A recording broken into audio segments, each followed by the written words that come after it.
Hello साथियों, स्वागत है हमारे हिंदी के यूट्यूब चैनल पे। आज हम क्वेश्चंस की जो श्रृंखला लाए हुए हैं वो क्वेश्चन कहीं किसी प्रतियोगी परीक्षा में पूछे हुए क्वेश्चंस हैं। चलिए आइए शुरू करते हैं क्वेश्चन नंबर 101 से। तो पहला क्वेश्चन है हमारा, निम्नलिखित में से कौन सा संयुक्त स्वर नहीं है। निम्नलिखित वर्णों में से कौन सा संयुक्त स्वर नहीं है। तो हमारे संयुक्त स्वर 4 प्रकार के होते हैं, ए, ऐ, ओ और औ। तो इसमें से जो विपरीत है, ये दूसरा लिखा हुआ है, वो ऊ है। हमारा आंसर डी वाला सही हो जाएगा। सेकंड क्वेश्चन है, हिंदी वर्णमाला में अंतःस्थ व्यंजन कौन से हैं। तो या, रा, ला, वा ये हमारे अंतःस्थ व्यंजन कहे जाते हैं। नेक्स्ट क्वेश्चन है, हिंदी वर्णमाला में ऊष्म व्यंजन कौन से हैं। तो शा, श, शाह हमारे ऊष्म व्यंजन होते हैं। नेक्स्ट क्वेश्चन है, हिंदी भाषा में कुल वर्ण लिपियां हैं। क्वेश्चन नंबर 4 है, हिंदी भाषा में कुल वर्ण लिपियां हैं। तो ये हो गए 52 हमारे हिंदी भाषा में कुल वर्ण लिपियां हैं। मध्य स्वर किसे कहते हैं। नेक्स्ट क्वेश्चन है, मध्य स्वर किसे कहते हैं। तो जो मध्य स्वर होता है वो छोटा आ होता है, उसको हम वर्णमाला में मध्य स्वर कहते हैं। कंठ वर्ण से कौन सा शब्द बोला जाता है, उच्चारण स्थान पूछा गया है। तो आ, हा और विसर्ग ये कंठ वर्ण से बोले जाते हैं, आ, हा और विसर्ग। नेक्स्ट क्वेश्चन है, निम्न में से कौन सा व्यंजन स्पर्श संघर्षी है। निम्न में से कौन सा व्यंजन स्पर्श संघर्षी है। निम्न में से कौन सा व्यंजन स्पर्श संघर्षी है। तो जो चा वर्ग के व्यंजन होते हैं वो सारे स्पर्श संघर्षी होते हैं। तो हमारा क्वेश्चन का आंसर होगा वो चा, छा, जा। हमारा पहला वाला आंसर सही हो जाएगा, जा। ए के उच्चारण स्थान का नाम बताइए। ए के उच्चारण स्थान का नाम बताइए। कंठ ताला पर ए का उच्चारण स्थान है। नेक्स्ट क्वेश्चन है, शा का उच्चारण स्थान है। शा का उच्चारण स्थान है। शा का उच्चारण स्थान जो है वह है तालु। शा तालु से बोले जाने वाला वर्ण है। कौन सी ध्वनि महाप्राण नहीं है। महाप्राण का मतलब है दूसरा और चौथा हर वर्ग का महाप्राण होता है। तो घा चौथा है, चा, छा, जा, झा चौथा है, चा, छा, जा ये तीसरा है। हमारा आंसर जो होगा वो जा वाला सही हो जाएगा। 110 का क्वेश्चन नंबर जो हमारा है वो दूसरा सही। नेक्स्ट क्वेश्चन है, भाषा विज्ञान की दृष्टि से ऊ किस प्रकार का स्वर है। भाषा विज्ञान की दृष्टि से ऊ किस प्रकार का स्वर है। ऊ पश्च संवृत स्वर है। पश्च संवृत इसको भाषा विज्ञान की भाषा में बोला जाता है। नेक्स्ट क्वेश्चन है, अघोष वर्ण कौन सा है। अघोष वर्ण का कॉन्सेप्ट ये है कि हर वर्ग का पहला और दूसरा जो वर्ण होगा वो अघोष कहलाएगा और दूसरा, तीसरा, चौथा और पांचवा ये घोष या सघोष कहलाएंगे। ठीक, अब हम देखते हैं कौन सा अघोष वर्ण है। तो कौन सा अघोष वर्ण है इसमें देख लेते हैं। तो जो शा है वो है अघोष वर्ण, शा। शा इसमें होता है जो अघोष वर्ण, शा है हमारा अघोष वर्ण। हमारा आंसर पहला वाला सही हो जाएगा। वा का उच्चारण स्थान है। तो वह दंत और ओष्ठ के माध्यम से बोला जाता है। हमारा आंसर सी वाला सही हो जाएगा। 113 नंबर। नेक्स्ट क्वेश्चन है, हिंदी वर्णमाला में व्यंजनों की कुल कितनी संख्या है। हिंदी वर्णमाला में व्यंजनों की कुल कितनी संख्या है। हिंदी वर्णमाला में व्यंजनों की जो संख्या है वो बताई गई है 33 संख्या है किसकी, हिंदी वर्णमाला में व्यंजनों की। हिंदी शब्दकोश में छा का क्रम किस वर्ण के बाद आता है। छा का जो क्रम है वो का के बाद छा आता है। कौन सा ऊष्म व्यंजन नहीं है। तो गा जो है पहला आंसर सही हो जाएगा, वो ऊष्म व्यंजन नहीं है, कंठ से बोले जाने वाली ध्वनि है ये। संयुक्त व्यंजन ज्ञा बनता है। जा और या से ज्ञा का निर्माण हुआ है। नेक्स्ट वा व्यंजन है। वा व्यंजन है, जो वा व्यंजन है वह है अंतःस्थ, या, रा, ला, वा। नेक्स्ट क्वेश्चन है, कौन सा स्वर नहीं है। कौन सा स्वर नहीं है। जो त्रा दिया गया है डी वाला आंसर, यह स्वर नहीं है। इनमें से कौन सा संयुक्त व्यंजन नहीं है। जो फा है इनमें से संयुक्त व्यंजन नहीं है। हमारा आंसर ए वाला सही हो जाएगा। किस वर्ण में उच्चारण स्थान तालु है। तो चा वर्ग के जितनी भी ध्वनियाँ होती हैं उनका उच्चारण स्थान तालु होता है। हमारा आंसर डी वाला सही है। निम्न में से कौन सा व्यंजन संघर्षी है? निम्न में से कौन सा व्यंजन संघर्षी है? क्वेश्चन है निम्न में से कौन सा व्यंजन संघर्षी है? तो जितने भी संघर्षी व्यंजन होते हैं, जो ऊष्म व्यंजन होते हैं, वही संघर्षी व्यंजन होती हैं। शा शा शा हा। हमारा आंसर सी वाला सही हो जाएगा। नेक्स्ट क्वेश्चन है निम्नलिखित में से कौन सा टा वर्ग में नहीं है? टा ठा डा ढा ड़ा। डी वाला जो आंसर है हमारा सही हो जाएगा। धा ये टा वर्ग में नहीं आता। नेक्स्ट क्वेश्चन है निम्न में महाप्राण व्यंजन है? निम्न में महाप्राण व्यंजन है। महाप्राण का कॉन्सेप्ट है दूसरा और चौथा। हर वर्ग का दूसरा और चौथा महाप्राण होता है। दूसरा और चौथा महाप्राण होता है। तो हमारा आंसर जो सही होगा वो डी वाला का खा गा घा। निम्नलिखित में से कौन सा व्यंजन संयुक्त स्वर है? निम्न में से कौन सा संयुक्त स्वर है? जो संयुक्त स्वर है वो बी वाला आंसर हमारा सही है आएगा। ए ओ और ये चारों संयुक्त स्वर के अंतर्गत गिने जाते हैं। प्रत्येक वर्ग का दूसरा और चौथा वर्ण क्या कहलाता है? प्रत्येक वर्ग का दूसरा और चौथा वर्ग महाप्राण कहलाता है। नेक्स्ट टा वर्ग उच्चारण की दृष्टि से किस प्रकार की ध्वनि है? टा वर्ग उच्चारण की दृष्टि से मूर्धन्य ध्वनि है। हमारा आंसर बी वाला सही हो जाएगा। निम्नलिखित में से कौन सा दीर्घ स्वर के अंतर्गत आता है? तो निम्न में से दीर्घ स्वर के अंतर्गत आने वाले जो शब्द हैं वो आ है। ये दीर्घ स्वर हमारा होता है। चाचा जाजा उच्चारण स्थान है। चाचा जाजा उच्चारण स्थान, चाचा जाजा उच्चारण स्थान तालु है। यह तालु से बोले जाने वाला शब्द है। शब्द की सबसे छोटी इकाई शब्द की सबसे छोटी इकाई जो है वो वर्ण है। वर्णमाला में शब्द की सबसे छोटी इकाई वर्ण है। जो वर्ण स्वर की सहायता से बोले जाते हैं उन्हें हम व्यंजन कहते हैं। उन्हें हम क्या कहते हैं? उन्हें हम व्यंजन कहते हैं। निम्नलिखित में से कौन सा शब्द री की मात्रा का उपयोग हुआ है? निम्न में से कौन सा शब्द में री की मात्रा का प्रयोग हुआ है? जो वृष्टि है, वृष्टि में री की मात्रा का प्रयोग हुआ है। वृष्टि है उसमें री की मात्रा का प्रयोग हुआ है। व्यंजन को स्वर रहित लिखने के लिए किस चिन्ह का प्रयोग किया जाता है? व्यंजन को स्वर रहित लिखने के लिए हलंत का चिन्ह का प्रयोग किया जाता है। हम आपको बता दें जो भी क्वेश्चन आप लोग कर रहे हैं ये किन्हीं ना किन्हीं प्रतियोगी परीक्षा में पिछले 10 साल से पूछे गए हुए क्वेश्चन हैं। भाषा की मूल इकाई क्या है? भाषा की मूल इकाई क्या है? तो भाषा की मूल इकाई ध्वनि है। ध्वनि के बाद सारी चीज़ें आई हुई हैं। शब्द की सबसे छोटी इकाई क्या कहलाती है? शब्द की सबसे छोटी इकाई वर्ण कहलाती है। शा का उच्चारण स्थान है। शा का उच्चारण स्थान तालु है। वर्णों के कितने भेद होते हैं? वर्णों के 2 भेद होते हैं, एक स्वर दूसरा व्यंजन। नेक्स्ट, वर्णों के समुदाय को क्या कहते हैं? वर्णों के समुदाय को हम वर्णमाला के नाम से जानते हैं। नेक्स्ट, निम्न में से कौन सा वर्ण अघोष है? अघोष का कॉन्सेप्ट है पहला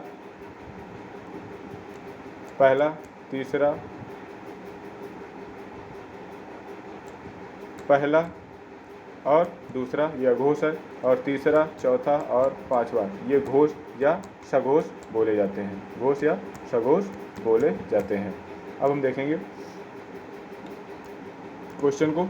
वर्ण अघोष है। अघोष मीन्स ये पूछा गया पहला और दूसरा। जो पहला और दूसरा है तो उसमें गा ये भी गलत, चा छा जा ये भी गलत, ये भी गलत। तो पहला हमारा आंसर बी वाला सही हो जाएगा। कौन से शब्द में रा व्यंजन नहीं है? कौन से शब्द में रा व्यंजन नहीं है? तो 140 का हमारा आंसर हो जाएगा। मातृभूमि में रा आंसर नहीं है, इसमें री की मात्रा लगी हुई है।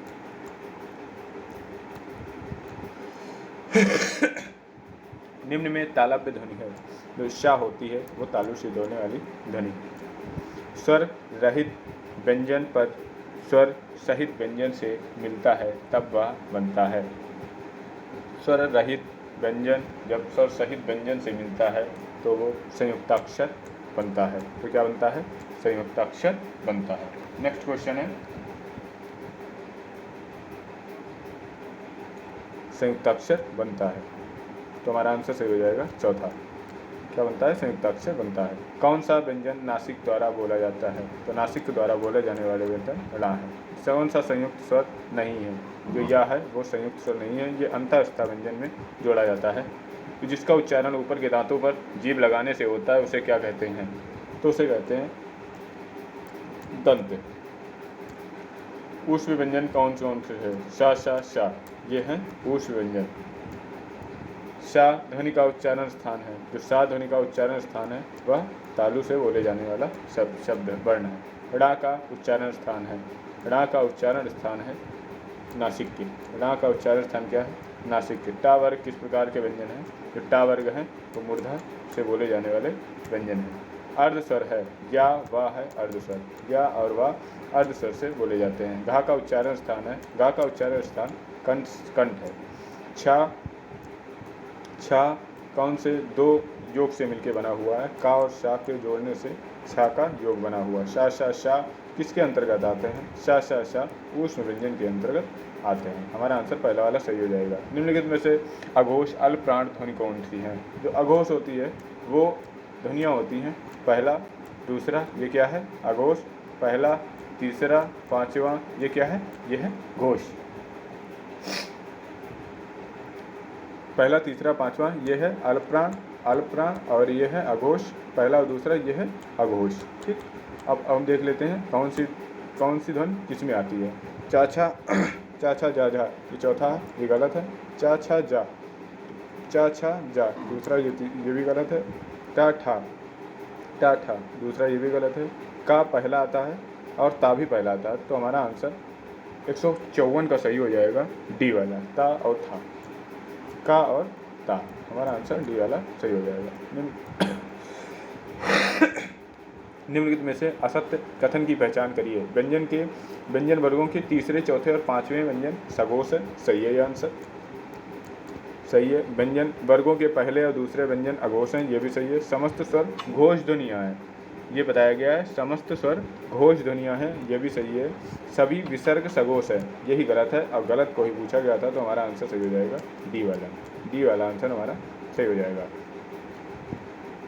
निम्नलिखित व्यंजनों में से नासिक के व्यंजन है। निम्नलिखित व्यंजन में से नासिक के व्यंजन है, जो ना है वो हमारा नासिक के व्यंजन, हमारा आंसर पहला वाला सही हो जाएगा। फा का उच्चारण स्थान है पा फा, ये ओष्ठ से बोले जाने वाले शब्द वर्ण है, ये फा उच्चारण स्थान है। इनमें से संयुक्त व्यंजन कौन सा है? इनमें से संयुक्त व्यंजन क्या है? ये दो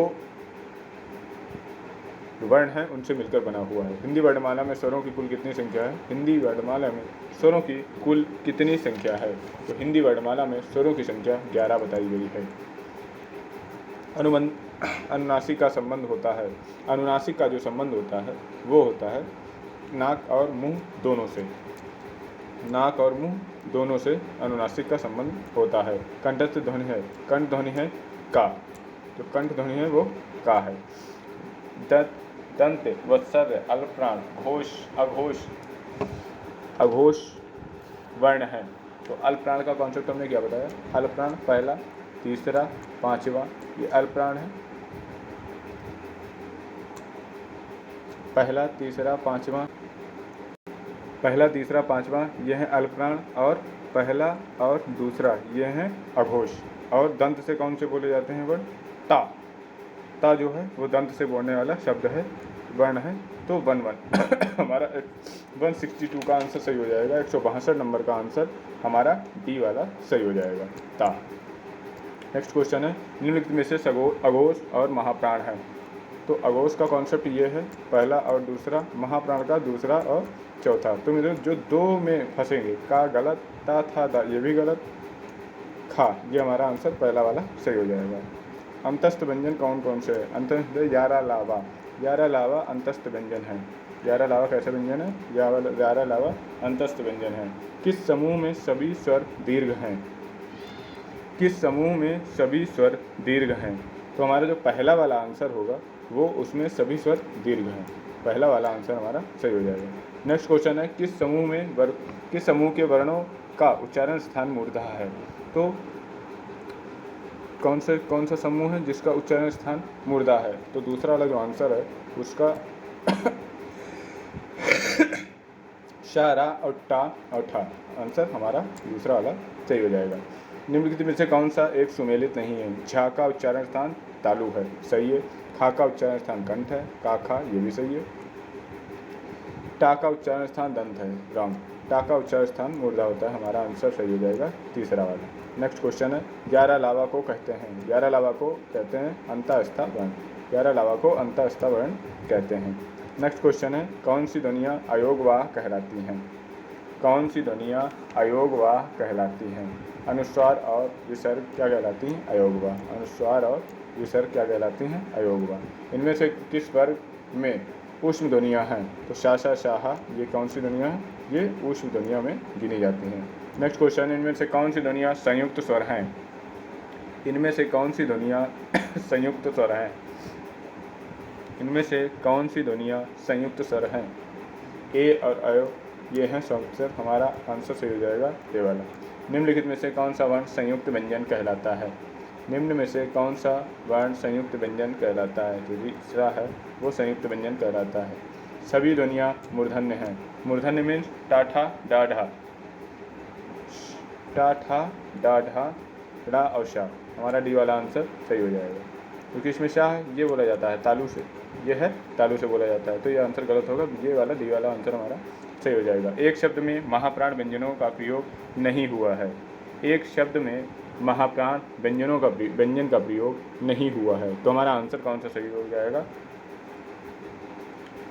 महाप्राण दूसरा, इसमें भी दूसरा का प्रयोग हुआ है। का खा चौथा का प्रयोग हुआ है। चा छा जा झा टा ठा ये भी। हमारा आंसर जो सही होगा वो सही होगा डी वाला जोगन। चा छा जा तीसरा आया है, फिर तीसरा आया है, पापा बाबा ना ये पाँचवा है, सही हो जाएगा। हमारा आंसर जो सही हो जाएगा वो जोगन। निम्नलिखित में से कौन सा वर्ण तालव्य नहीं है? चा छा जा झा का कंठ से बोले जाने वाला वर्ण है। हमारा आंसर सही हो जाएगा पहला। छा का और शा, का और शा 176 नंबर का क्वेश्चन का आंसर सही हो जाएगा। का और शा तीसरा। छा ध्वनि का उच्चारण स्थान है। चा छा, चा छा तालु से बोले जाने वाला शब्द है तालव्य। इसका आंसर सही हो जाएगा बी वाला। निम्नलिखित इनमें से कौन बा की ध्वनि है? बा, बा ओष्ठ है। ओष्ठ ध्वनि बा से बोले जाने वाली ध्वनि है। साधारणतः हिंदी लेखन में सबसे अधिक विराम चिन्ह का प्रयोग होता है, तो आंसर हो जाएगा पूर्ण विराम। नेक्स्ट, इनमें से कौन सा व्यंजन संयुक्त व्यंजन का उदाहरण है? इनमें से कौन सा व्यंजन संयुक्त व्यंजन का उदाहरण है? तो संयुक्त व्यंजन का उदाहरण होगा वो होगा छ। डी वाला आंसर हमारा राइट हो जाएगा। इनमें से कौन सा व्यंजन, कौन सा उच्चारण, किसका उच्चारण स्थान ओष्ठ है? तो ओष्ठ का आंसर में हो जाएगा पा। पा जो है उच्चारण स्थान डी वाला हमारा सही होगा, वो ओष्ठ से बोलने वाला शब्द है। ओष्ठ अल्पप्राण घोष का उदाहरण कौन सा है?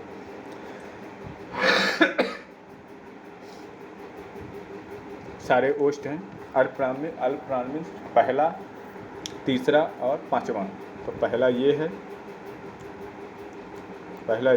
पा फा, दूसरा तो है नहीं बा, ये है पा फा बा भा, ये भी है। ठीक है, ये तो कट हो गया। अब घोष है तीसरा, चौथा और पांचवा। ये गलत, पा फा बा।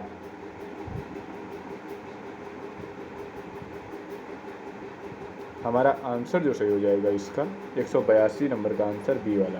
ये दोनों चीज़ें आई हैं इसमें। ठीक है, नेक्स्ट क्वेश्चन है शा का उच्चारण स्थान में से कौन सा है? तो शा का उच्चारण स्थान तालु है। तालव्य इसको बोलते हैं। शा का उच्चारण स्थान तालु है। 11 लावा किस वर्ग के व्यंजन में आते हैं? 11 लावा का वर्ग है वो अंतःस्था है, वो अंतःस्था व्यंजन है। टा वर्ग किस प्रकार के व्यंजन में आते हैं? टा मूर्धन्य व्यंजन में आते हैं। टा मूर्धन्य व्यंजन में आते हैं। कौन सा व्यंजन उच्चारण की दृष्टि से दंत नहीं है? कौन सा व्यंजन उच्चारण की दृष्टि से दंत नहीं है? तो जो 186 नंबर का आंसर है वो जो टा है, टा उच्चारण के स्थान से दंत नहीं है। ये क्या है? ये मूर्धा है। ओष्ठ दीर्घ स्वर का उदाहरण नहीं है। ओष्ठ दीर्घ स्वर का उदाहरण नहीं है। ओष्ठ दीर्घ स्वर का उदाहरण नहीं, सॉरी, ओष्ठ दीर्घ स्वर का उदाहरण है। तो ऊ जो है बड़ा ऊ ओष्ठ और दीर्घ स्वर का उदाहरण है। इनमें से तालव्य व्यंजन का उदाहरण है चा छा जा झा। जो हमारा आंसर सही हो जाएगा वो डी वाला आंसर सही हो जाएगा, चा छा डा ढा। इनमें से किस से शब्द का आरंभ नहीं होता? इनमें से किस से शब्द का आरंभ नहीं होता? तो बी वाला जो आंसर हो जाएगा डा। इससे शब्द का आरंभ कभी वर्णमाला के अंतर्गत नहीं होता है। दंत वत्सल महाप्राण घोष व्यंजन का उदाहरण कौन सा है? तो महाप्राण सबसे पहले हम देखेंगे, तो महाप्राण है दूसरा और चौथा, तो ये भी है ता था दा धा, ये भी है ता था, ये भी है चाचा, ये भी है। ओके, घोष तीसरा, चौथा और पांचवा। घोष कहो चाहे घोष घोष, तो ता था गलत, चा छा गलत, टा ठा गलत, ता पा फा बा, ता था दा धा। हमारा आंसर ये वाला सही हो जाएगा, बी वाला। 190 का आंसर जो सही होगा वो सही होगा दूसरा, धा आंसर हमारा सही हो जाएगा। गा जा छा चा टा, इनमें से तालव्य, तो तालव्य का जो कॉन्सेप्ट है वो चा वर्ग जो है वो तालव्य में आता है। तो चा छा जा, ये 3 हो गए, ठीक। और महाप्राण, महाप्राण दूसरा और चौथा होता है, दूसरा और चौथा। तो दूसरा चौथा मतलब चा तो है नहीं, गलत। ये दूसरा है, ये भी गलत। घोष, तो ये दूसरा हुआ, घोष का कॉन्सेप्ट है तीसरा, चौथा और पांचवा। तो यहाँ पे आंसर सही हो जाएगा 191 का 0। 191 का जो आंसर सही होगा वो सही हो गया 0, ए वाला आंसर हमारा सही हो गया। मूर्धन्य हस्त स्वर का उदाहरण कौन सा है? मूर्धन्य मीन्स री, री जो है वो मूर्धन्य के अंतर्गत आता है, री जो है वो हमारा मूर्धन्य के अंतर्गत आता है। तो हमारा 192 का आंसर सही हो जाएगा ए वाला, आंसर सही हो जाएगा ए वाला। नेक्स्ट, इनमें से कौन सा व्यंजन ऊष्म व्यंजन है? इनमें से कौन सा व्यंजन ऊष्म व्यंजन है? तो शा शा शा हा, हमारा आंसर 193 का पहला आंसर सही हो जाएगा। इनमें से किन वर्णों को व्यंजन कहा जाता है जिनका उच्चारण स्वरों की सहायता से बोला जाता है, उनको हम व्यंजन कहते हैं। सही है, ये वाला आंसर हमारा सही हो जाएगा। इनमें से कौन सा व्यंजन अंतःस्थ व्यंजन है? तो 11 लावा जो है वो अंतःस्थ व्यंजन बोले जाते हैं, 11 लावा जो है वो अंतःस्थ व्यंजन बोले जाते हैं। इनमें से किसका उच्चारण स्थान दंत है? इनमें से किसका उच्चारण स्थान दंत है? 196 क्वेश्चन है जो, वो ता वा, ये वा लिखा हुआ है, इसका उच्चारण स्थान क्या है? वो है दंत। क्या उच्चारण स्थान है? वो है दंत। नेक्स्ट क्वेश्चन है, जो ध्वनियाँ न स्वर हैं न व्यंजन, उसे हम क्या कहते हैं? उसे हम कहते हैं अयोगवा, उसे हम कहते हैं अयोगवा। शा का उच्चारण स्थान इसमें से कौन है? शा का उच्चारण स्थान है तालु, शा का उच्चारण स्थान तालु है। ओष्ठ अल्पप्राण घोष व्यंजन का उदाहरण है, ओष्ठ अल्पप्राण घोष व्यंजन का उदाहरण है बा, बा कौन सा उदाहरण है? बा। नेक्स्ट क्वेश्चन है, कंठ अल्पप्राण व्यंजन का वर्ण है, कंठ अल्पप्राण पहला, दूसरा, तीसरा। हमारा आंसर सही हो जाएगा गा वाला। आई होप आपको वीडियो ये अच्छा लगा होगा। देखने के लिए धन्यवाद।